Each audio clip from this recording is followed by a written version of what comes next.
What's up, YouTube? This is Too Raw for TV.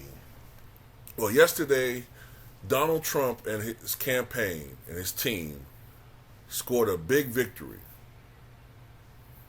with the Supreme Court, the United States Supreme Court.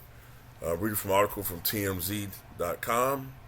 It's entitled, Donald Trump Wins Supreme Court of the United States Appeal Against Colorado.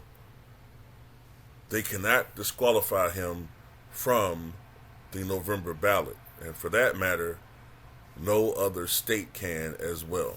Donald Trump will remain on the ballot in Colorado for the 2024 presidential election, and that goes for every other state as well, something the Supreme Court just set in stone.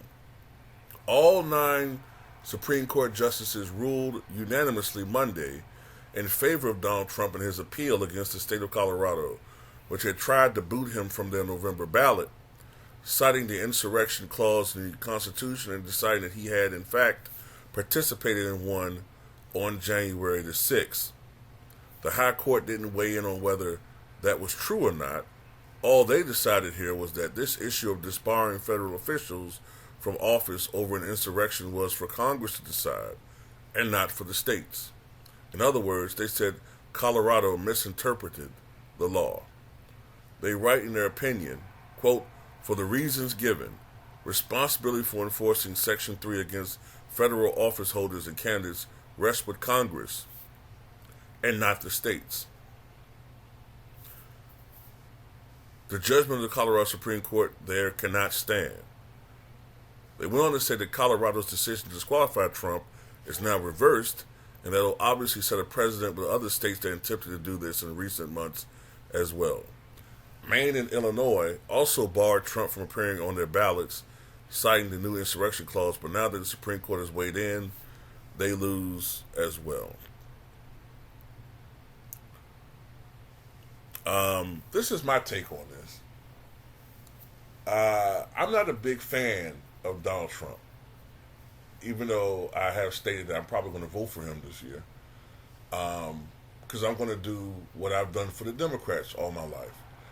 Even though I'm not a fan of Donald Trump, I despise Joe Biden. So I'm going to do what I've done for the Democrats, which is, quote unquote, vote for the lesser of two evils, from my perspective. So even though I'm not a big fan of Donald Trump, I don't like this keeping people off the ballot shit for smokescreen reasons, in my opinion. The last time that we as a country did this, tried to keep people off the ballot in a large, grand scale, was back in 1860, when all southern states actually, kept Abraham Lincoln off the ballot in their states. Now, even though he was not on the ballot, he still won enough electoral votes overall to be elected president. To me, this attempt to keep Trump's name off the ballot in certain states, you could argue, potentially could have led to, an electoral advantage for Biden. But when I look at those states, Maine, Colorado, Illinois, for the most part, those are blue states.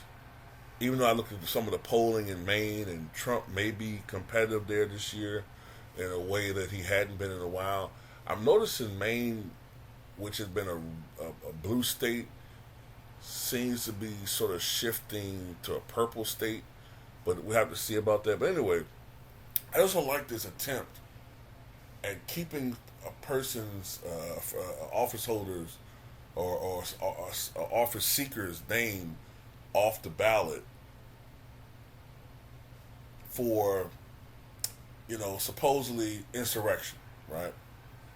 To me, what Donald Trump did technically was an insurrection, because when the mob, he did obviously try to do some fuck shit, but if you remember, the day of the insurrection, he told them to protest peacefully.